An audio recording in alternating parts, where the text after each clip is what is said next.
over the last 2 It was like, years is I don't know really what that just means. learning and And learning how to begin and then next thing you know, I'm one of those keep people. grief from crystallizing into despair. And I feel like several of the people close to me in my life who were sort of like canaries in the coal mine. And we were initially denied. I did not have status, so I was not allowed to come to the country. Like a gleam of light, and sometimes it's been a blaze. As many people did, right? So, and then after much art, I guess I'll say my situation maybe is unique in this way too, in that like I'm left. moving, but right now I live by a freeway. The freeway is literally right there. And so I think in a lot of ways, not even just the sounds, but the movement, the constant movement of the freeway, and knowing that it's there. Like the sun comes out dramedy, what do they call them? I think for me, it turned And if it's not important, it was a survivance. That was a right. triangle. That's interesting. Yeah. Yes. Yes, I would like to talk to a supervisor. And all the other board members are all bumped out. Interesting to see. Where I'm like never settled in one. It's like panic, panic, panic. Oh, overwhelmed. Oh, sadness. A better grief. person, Oh, but certain parts of me also like. I wouldn't say became not as good. I think that because we spent so much time by ourselves, it's like it gives us an opportunity to grow. But then I think Feels there's a unsustainable. fine line between growing. So there's lots of different reasons for that, and it's a complicated bowl of fish hooks. My mom used to always say it's a bowl of fish hooks because you can't pull out just one. They get all tangled up when they come out. So we heard about the border And then the closing, and we I would whatever we could drive take. 3 hours to the Yuba River, swim in its crystal clear waters like once a week in the summer, and then remember every single day go on a when hike or go to the I ocean. heard Like, that for the first every time, single day. thinking like, what does that even mean? Like, what does that look like? Everyone on the Dance Theater. We ask that you please silence your phones and refrain from taking photographs during the performance. Tonight's performance will consist of 2 acts with a 10-minute intermission between the first and second. If for any reason you need to use the restrooms, please exit to the left here. Thank you all for coming. Please enjoy the show.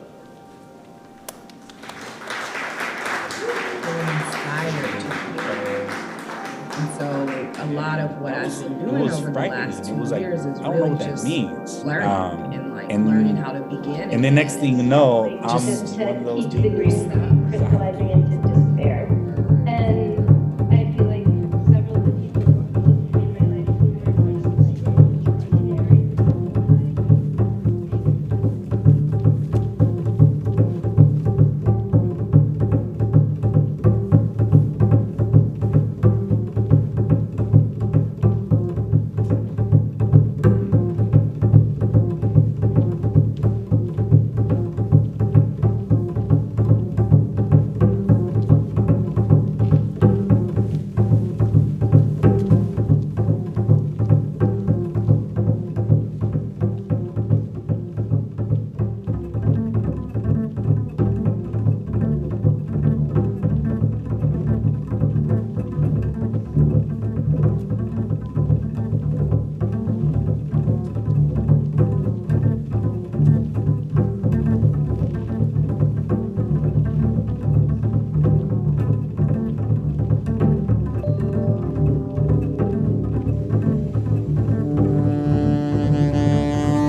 I had this dream once when I was in a bad relationship, where one disaster after another kept happening, and in the dream, a tornado would come and sweep through the building I was in, and I'd have to run, and I'd barely make it, and then I'd see another one and be coming right after. I just missed the other one, and then another tornado would come right after I had just outrun the one before that. And just as soon as I like stabilized and found my ground, like immediately forgetting and being hit with another collective or individual struggle that threw me to like the furthest reaches of my coping skills. To deal, I was in nature every single day in a way I would not have been if everything was normal. I was on I would drive 3 hours to the Yuba River, swim in its crystal clear waters like once a week in the summer, and then every single day go on a hike or go to the ocean, like every single day, no matter what. And so I was like deep, like I was stronger and healthier and more like alive than I've ever felt in almost my whole life, kind of because the coping skills required this deeper connection with the earth. So that's 2020 for me, and 2021 was grieving. Like 2021 was finally like feeling enough safety and enough like stability to allow the feelings to catch up, and I was just deep in grief, and like some of it I didn't even understand why, but I was just like I was underwater. I was really struggling to keep the grief from crystallizing into despair. And I feel like several of the people close to me in my life who were sort of like canaries in the coal mine. Yeah, I lost a friend to suicide who was like one of the most sensitive and feeling people I knew, and I just know that that isolation had a big part to do with that. Yeah, so it's like heavy, but it was also light. Like there were so many hilarious, funny, like it was almost like a bizarre dramedy. I was living with two friends of mine, and they were each friends with me, but not with each other. And one of my roommates' things was like, she just was kind of squeamish about sex noises, which is totally understandable. But then the other roommate was like, I have to live in a sex-positive house where I can scream while I orgasm. And so that was like, just, one of the many conflicts that would just go on. And I'd find myself in the middle, like I'm telling you, my relationship fell apart, my housing fell apart, my job fell apart. It was just like all at the exact same time. And there wasn't like a single intimate relationship in my life that wasn't completely falling apart. It's like laugh or die,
I need to talk to you about the pandemic.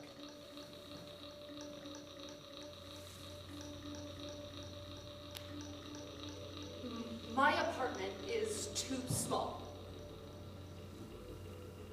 My boyfriend and I have measured every piece of furniture to perfectly fit every square inch.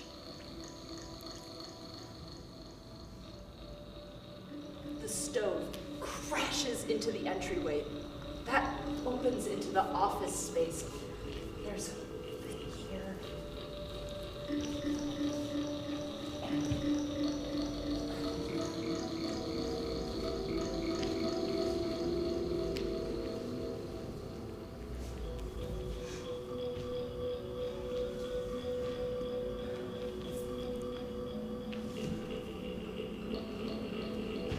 So, I bought a video game called Animal Crossing.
I am going outside!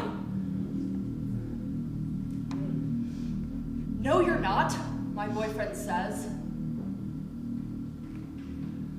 Who are you to tell me that I can't go outside?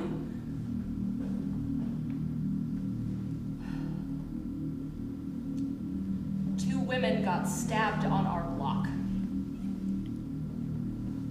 An Asian grandma was left bleeding.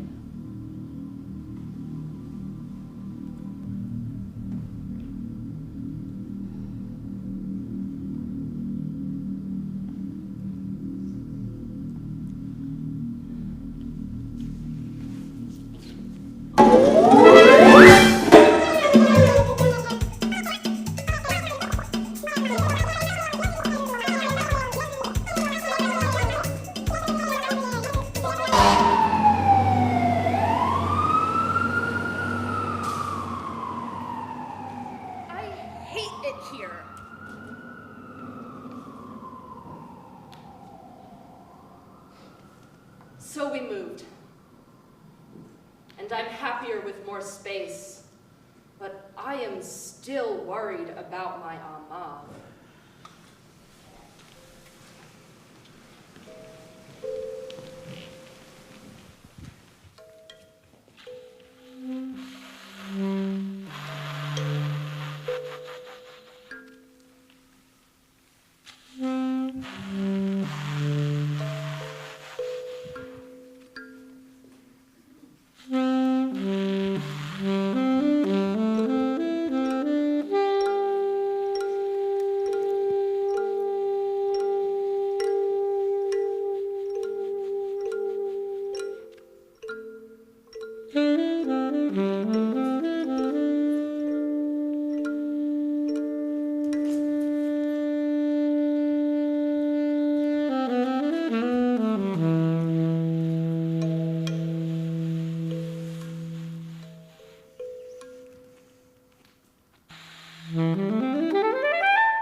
had a bona fide reason to go out into the world, rampant with unknown probability.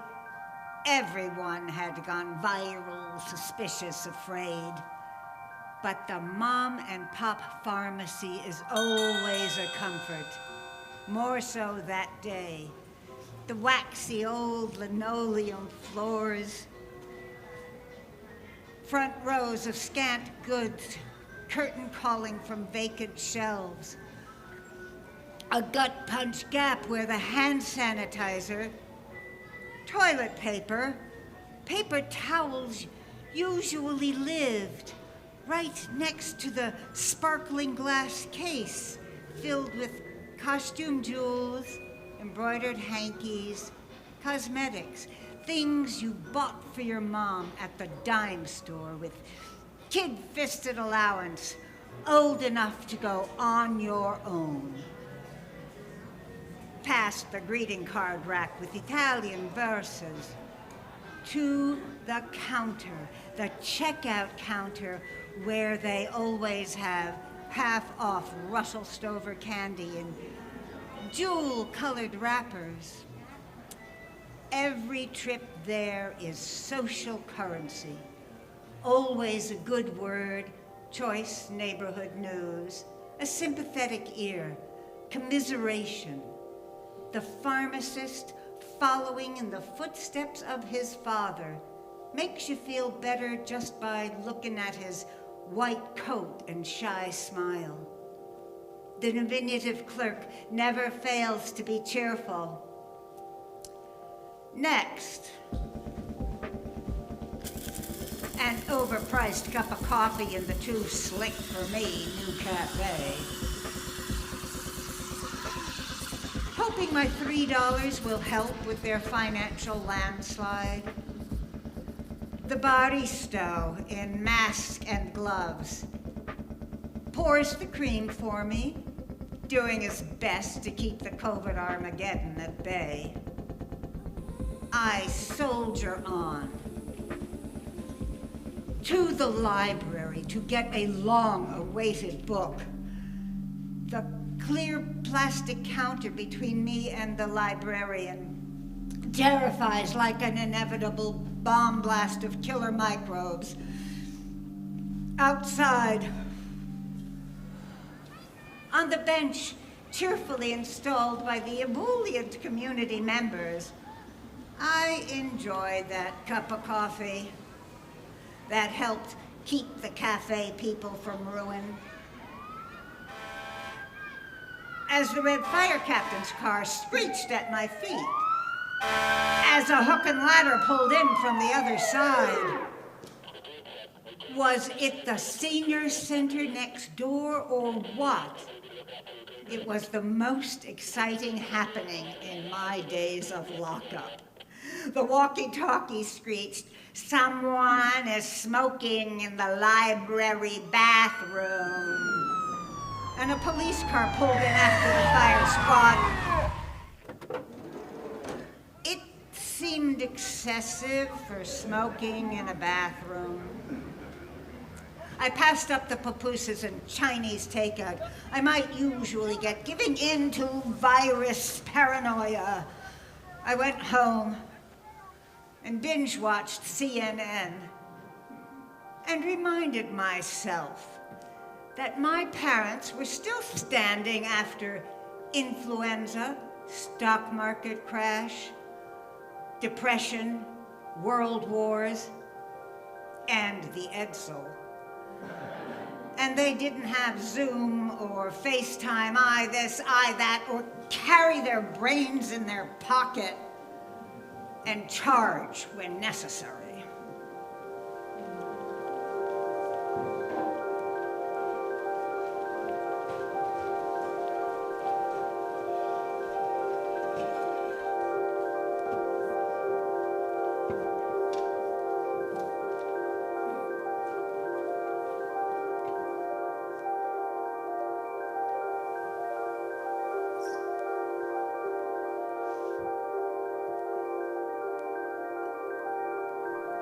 We'd spoken only through our screens for 5 months. Even before the world isolated us to a tiny box on a computer, we were distant.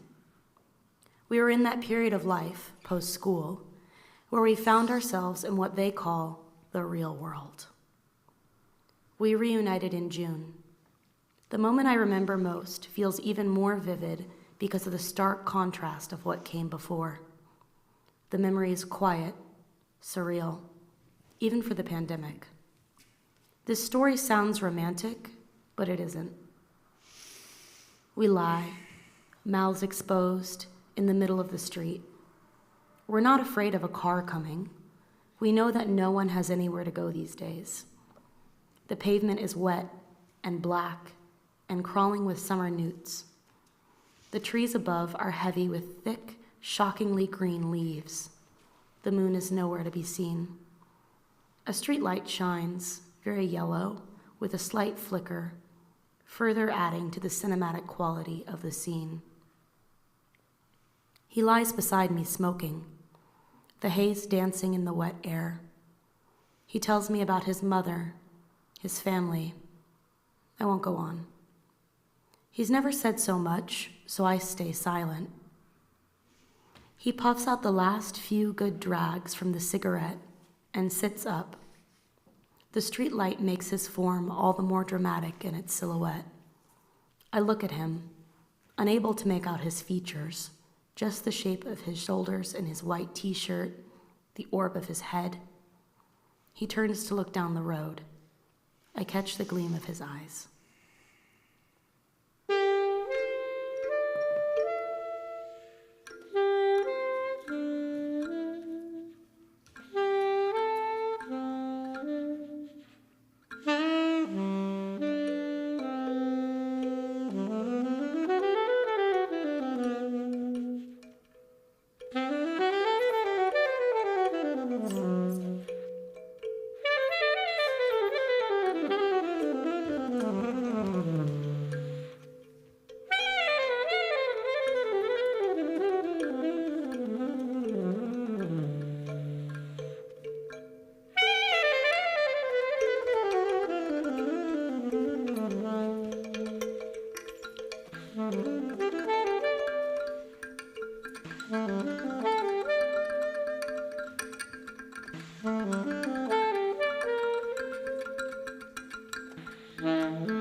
Shuffle of metal to metal teeth, wrist twitching left at the end of cold night, 12-hour shift turned 13, sighs as Nanai breathes the front door open. I don't look up. Living room aches with I'm home now, they kept me till 9, but I'm here, she says, here like conclusive ending. Like she doesn't have to do this all again tomorrow, 5 a.m. heavy. Says her heels hurt, holds legs leaden when she sits down, but I'm fine. Really. An instinctive exhale, she bundles airtight, and from there paces the floorboards wincing, this new gait, strut of what we call the essential, the front line, my mother pulsing at the end of the line when waiting for citizenship, shipped across the Pacific, bring money back home to your family if you get the chance. What greater achievement than leaving your archipelago? Pipelined halfway across the ocean, pushed and pulled by 2 countries, got caught in the middle of their economy, but how lucky to be part of a healthcare system that sees you as expendable. I mean essential, I mean that Filipinos make up 4% of the nurses in the US, but 31.5% of nurse deaths from COVID-19. America pricks with needle, pinpoints and picks out new capital, came highly recommended, 123 years of carving this pathway for you, trained you, taught you position of bedside care, of ICUs, of emergency rooms, acute and long-term inpatient RN. Nanai bends history until it fits neatly in her back pocket. And the pair of scrubs she washes and wears and washes, sets them neatly on a hanger, hangs her limbs through their sleeves, the branch on skin like a shield, because at work she sways in the face of squall. Now her body is flooded, so she hangs the scrubs again to dry, tells me they're dirty when the living room floor creaks beneath her, and so I stop my face from falling into the cotton. I tell her that my little sister is already brushing her teeth, how the dishes are in the sink now, Dad's linked somewhere in the house now, how the food is probably cold now, how I'm sorry we didn't wait for you. Said prayers to the Father and the Son and the Holy Spirit even though we stopped going to church years ago, but somehow still end up sinking into our palms. Silent and still and listening for the rustle in driveway, the click of key, and here we search for holy tongues trying to figure out what to say, what to do, what to ask if you were to fill in your chair. Empty in the kitchen, its wooden arms and legs stiff in hesitance, yet gripping to whatever air is still leaking, lingering from lungs, waiting for response. But instead, when I ask you about your day, you tell me you have to take a shower to wash the long shifts from your skin, so you dip into the bath.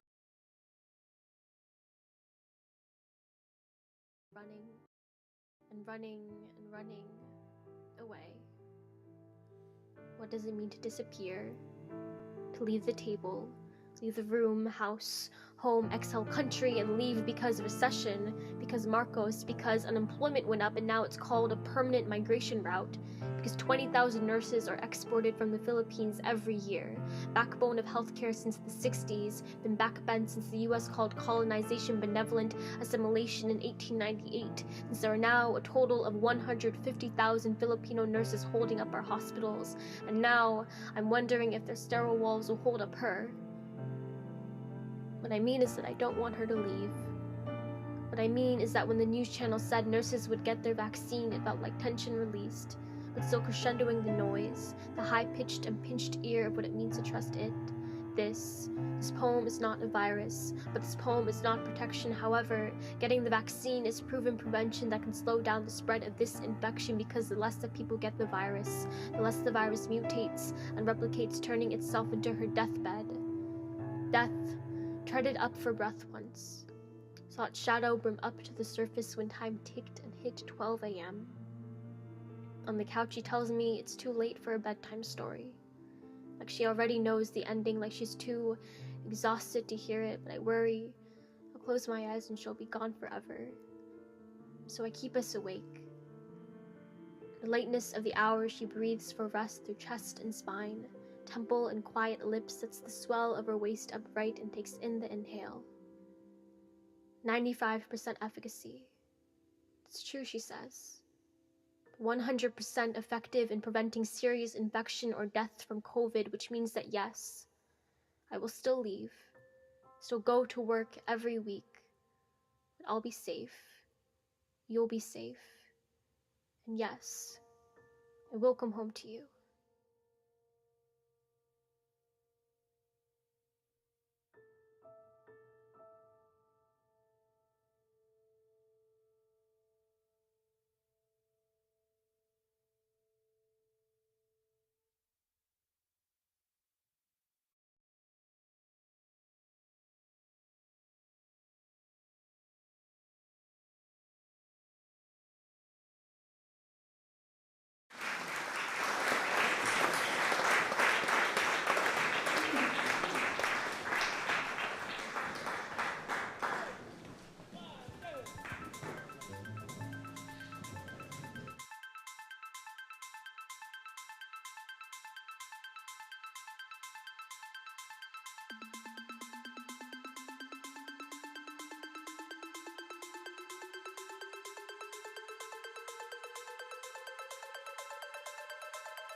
is Calvin Liddell Thomas Jr. Calvin? Calvin? I think I got it. We're trying to be more inclusive these days. So maybe try girlies, gays. Days. They? Anna. Days. Yeah. Good evening, ladies, gentlemen, girlies, gays, and theys. My name is Calvin Liddell Thomas Jr., and I'm your host this evening for another episode of The Lockdown Showdown.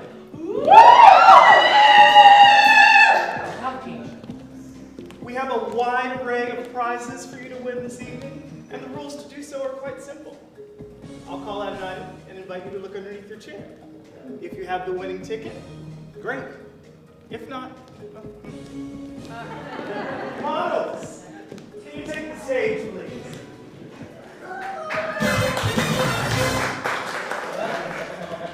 Aren't they stunning? Anna, can you tell us a bit about your prize? Why, certainly, Calvin. This is homemade hand sanitizer. We've got apple cider vinegar, toilet water, magic mushrooms. Yes, that's what you need, ladies and gentlemen, and a wild, foraged toenail from no other place other than the 24th Street BART Plaza. It's farm to table, people. This is gonna keep you healthier than any vaccine out there. Okay, look under your chairs. Who is the lucky winner tonight?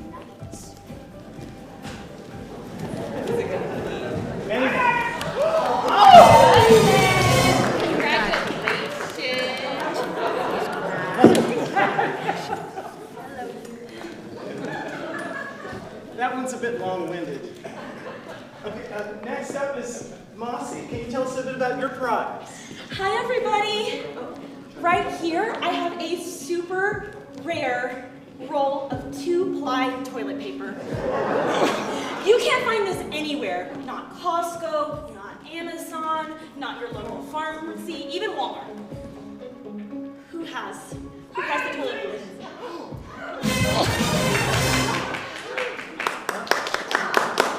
Thank you, Mossy. Colin, you're up next. Can you tell us a bit about your prize? Of course, Calvin Liddell Thomas Jr. Let's see what we have here. It's a forged vaccination card. You literally can't go anywhere without this and a form of ID. It's signed by Dolly Parton because it's Moderna.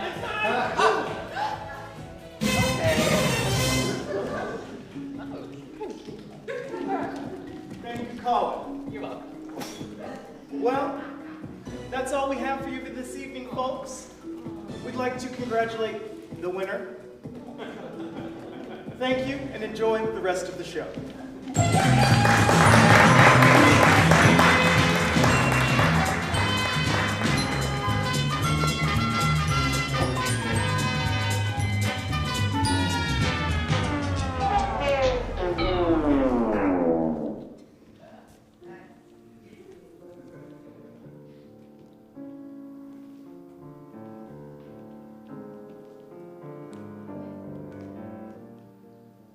Well, and for the losers, isn't it interesting how the same people always get the goodies?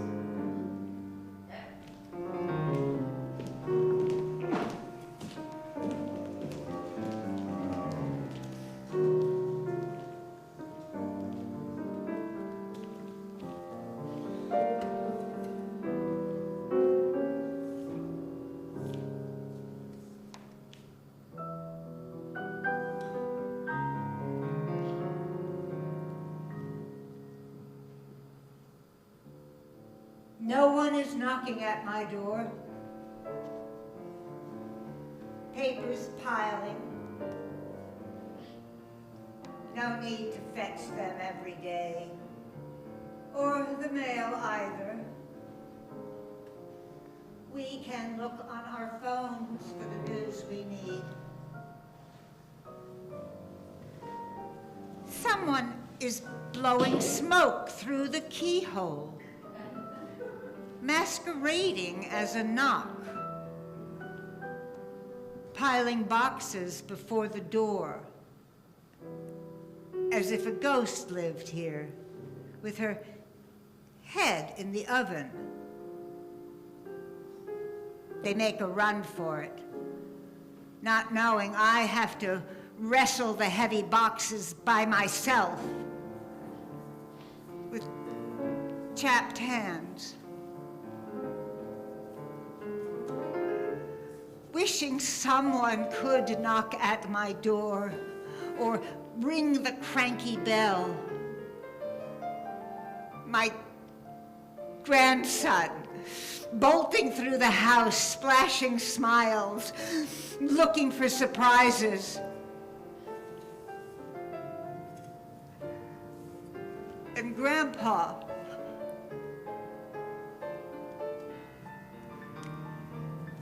someone is knocking at my door. It's my gracious neighbor, come to warn me that I'll get a ticket on the ancient Toyota. Petrifying in the same ancient oil spot, where someone squats these nights, leaving greasy glasses and edgy memories. I fight empathy and call the junk man. There is knocking. It's tomorrow, the day after, doing what comes next. The day after vaccines, the day after making art, the day after laughing and dancing in my kitchen, the day after FaceTime with my beloveds. It's what comes next. Knocking.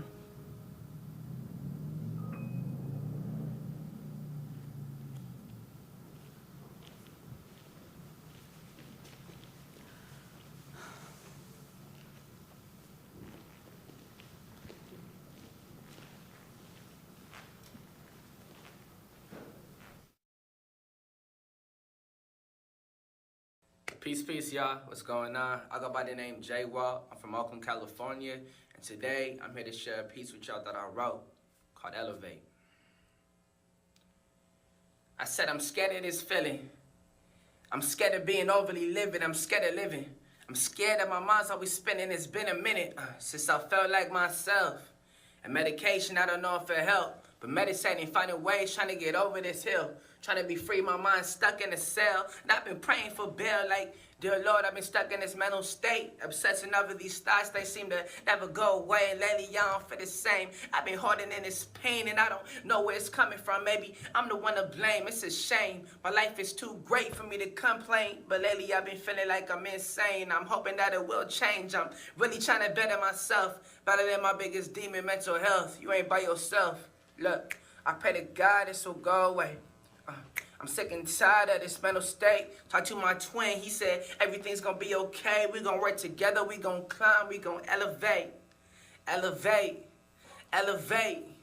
We gonna work together, we gonna elevate. Talked to my twin, he said, everything's gonna be okay. We gonna work together, we gonna climb, we gonna elevate. I looked in the mirror, told myself that we gonna do this. We gon' conquer it or we gon' prove it. No more excuses. Start moving, trying to be the best that I could be. Better eating, taking care of my anxiety. Finally, I could just go and live in the moment and really cherish my life and just notice how much I'm growing. I'm working and staying focused and learning how to be open. Put the pen to the paper, I'm coping with my emotions. It's crazy. I ain't really felt this way in a minute, but since I'm in it, man, I feel like I'm winning a new beginning, blocking out negativity. I can't let it get to me. I gotta stay surrounded by people with positivity. Mama said you gotta stay grinding, protect your soul. Pop said God will handle it and take control. And if you ever feel alone, just know that you was not alone. You got family by your side. Don't gotta do this on your own. Close your eyes and think about your life as a movie. Each scene's a new beginning, directed by yours truly. I pray to God this will go away. I'm sick and tired of this mental state. Talked to my twin, he said, everything's gonna be okay. We gonna work together, we gonna climb, we gonna elevate. Elevate, elevate. We gon' work together, we gon' elevate. Talk to my twin, he said everything's gonna be okay. We gon' work together, we gon' climb, we gon' elevate. One time, I pray to God it shall go away. I'm sick and tired of this mental state. Talk to my twin, he said everything's gonna be okay. We gon' work together, we gon' climb, we gon' elevate. Elevate, elevate. We gon' work together, we gon' elevate. Talk to my twin, he said everything's gonna be okay. We gon' work together, we gon' climb. And we gon' elevate. Thank you.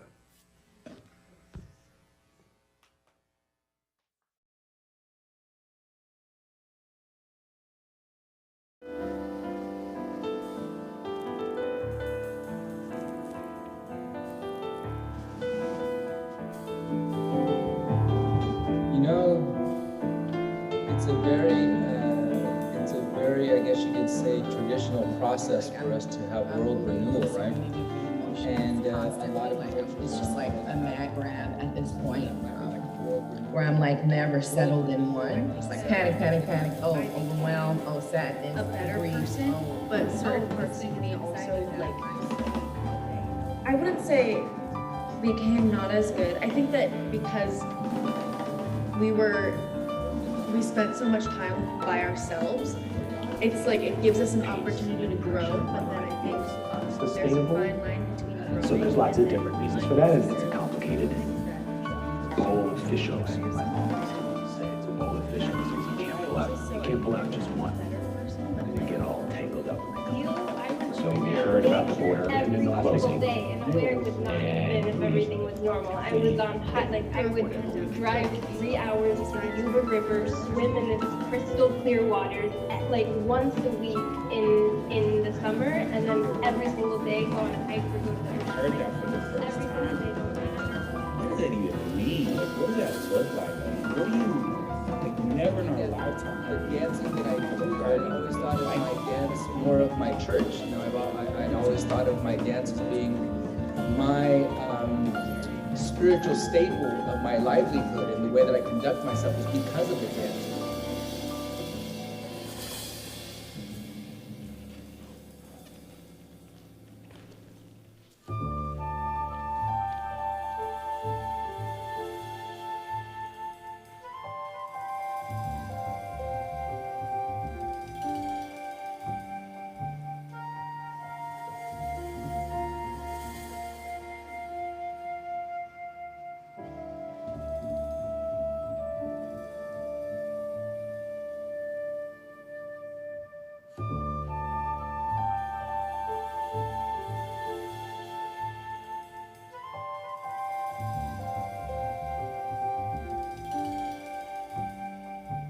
Seeing you again. Over the reckoning of last year, I've turned 19 to 21, watching womanhood arrive from the windows of my childhood home.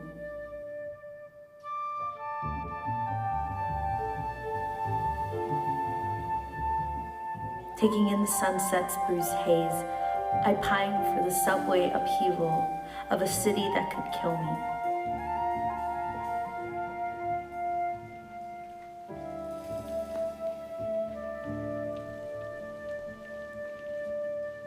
I've grown grateful for the rush hour traffic on the 101, the smog browning the Sierra's tips, calcifying my lungs.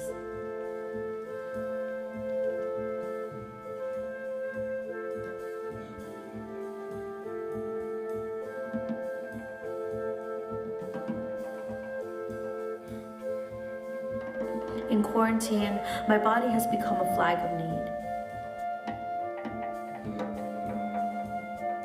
I confess to having fallen in love with strangers in the backdrop of their bedrooms, through the dimmed light of a Zoom screen. We are relearning tenderness in the human gaze.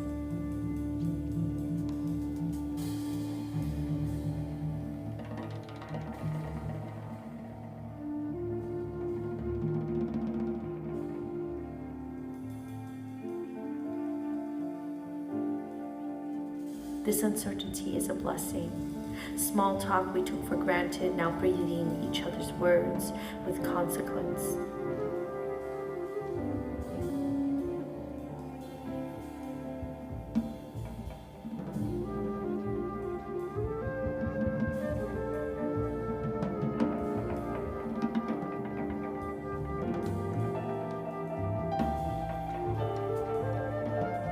ask my friends to tell me where their sadness creeps between sleep and work, because I'm trying to write where a cough is just a throat clearing and we bloom fresh produce from the community garden.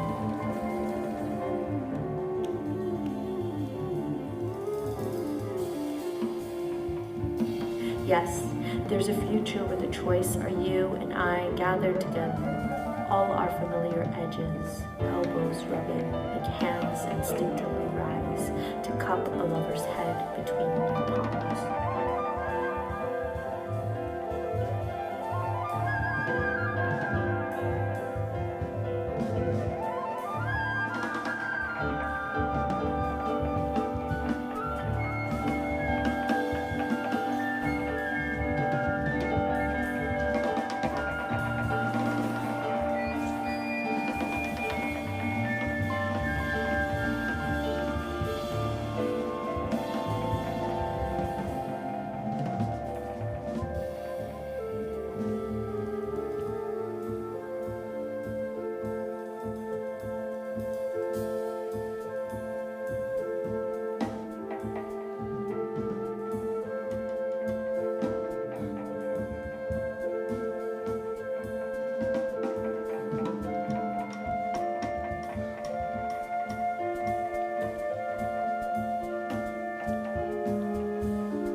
There's moments in life where, you know, there was a decision to be made, and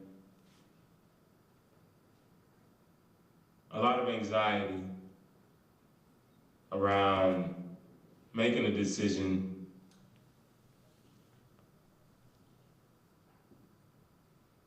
You know, if I don't make the right decision, I'm doomed forever.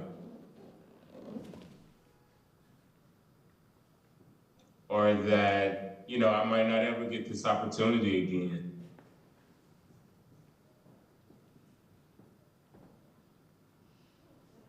That's okay.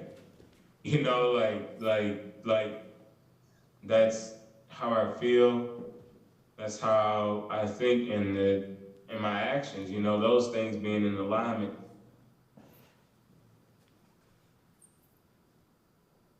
And it is still happening. You know, there's still a need with everything that exists.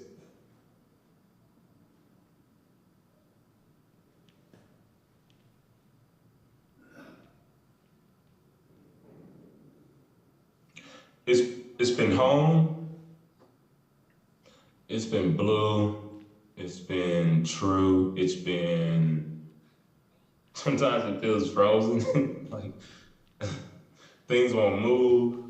Things are moving too fast.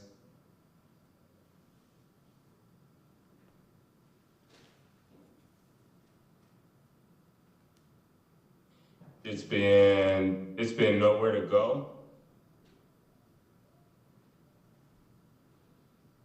And there's been no place to stay.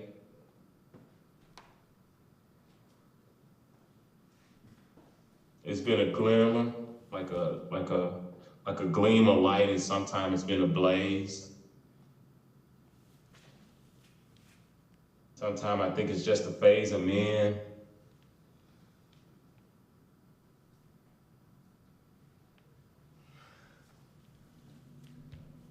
This disruption, this agitation, this you know, this change really brought a lot of questions up. It just seems like there were not enough answers and a lot of questions, and I had not known what I had.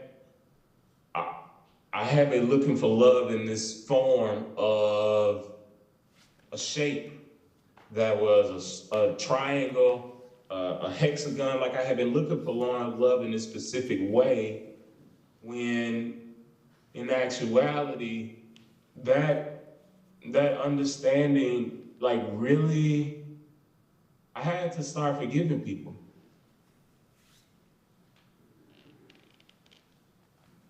Right, and you know, 5 love languages, yes, we all experience love differently. And even with that being said, it doesn't neatly fit in any box. It doesn't fit in any place exactly. And you know, that started with me forgiving myself. But I had to do that because what I had looked in hindsight, I'm like, oh, I wanted this from you, but you gave it in this way, and I said, no, that ain't love. And that's disheartening. And so I think that pivot in and of itself was worth a lifetime.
walked through many lives, some of them my own.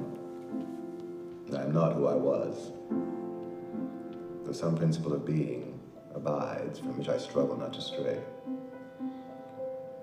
When I look behind, as I'm compelled to look before I can gather strength to proceed on my journey, I see the milestones dwindling toward the horizon, and the slow fires trailing from the abandoned campsites, over which scavenger angels wheel on heavy wings. Oh, I have made myself a tribe out of my true affections, and my tribe is scattered. How shall the heart be reconciled to its feast of losses?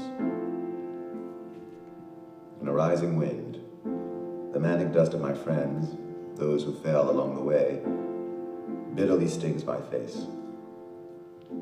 Yet I turn, exalting somewhat, with my will intact, to go wherever I need to go. And every stone on the road, precious to me. In my darkest night, when the moon was covered, when I roamed through wreckage, a nimbus-clouded voice directed me. Live in the layers, not on the litter. Though I lack the art to decipher it, no doubt the next chapter in my book of transformations is already written. I am not done with my changes.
again.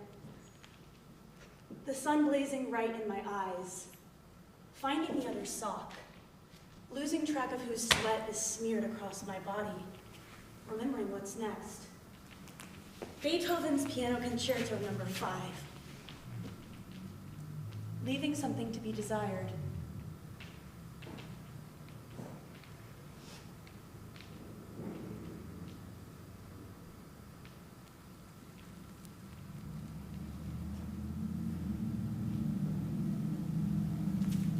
Sharing a favorite song, being proud of you, free Wi-Fi, making eye contact, smiling, and walking away. Big decisions. Feeling everything, seeing nothing. Pushing up a hill, exact change.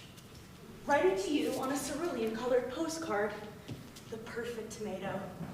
Systems, but only in theory. Another round?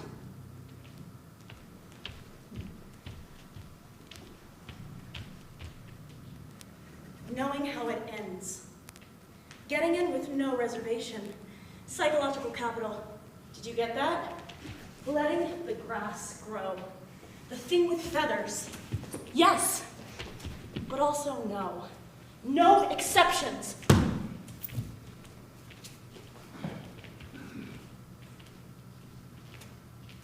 Forgetting where you end and we begin. Coming back, completely different.